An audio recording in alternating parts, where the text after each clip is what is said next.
ৰাইজৰ উৎসাহ আপোনালোকে নিজেই দেখিছে আৰু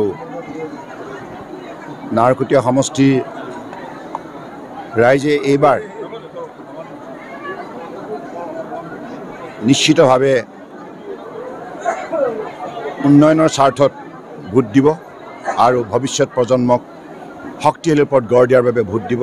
গতিকে মাননীয় প্ৰধানমন্ত্ৰী নৰেন্দ্ৰ মোদী ডাঙৰীয়াই যোৱা 10 বছৰত যেনেধৰণে উন্নয়নৰ যাত্ৰাক সফল ৰূপ দিলে, যাৰ ফলত ভাৰতবৰ্ষৰ প্ৰতিটো অঞ্চল লাভান্বিত হ'ল, এই কোঁৱৰীগাঁৱৰ মাহমৰা অঞ্চলো লাভান্বিত হ'ল। গতিকে ৰাইজৰ সেই গভীৰ উপলব্ধি আছে।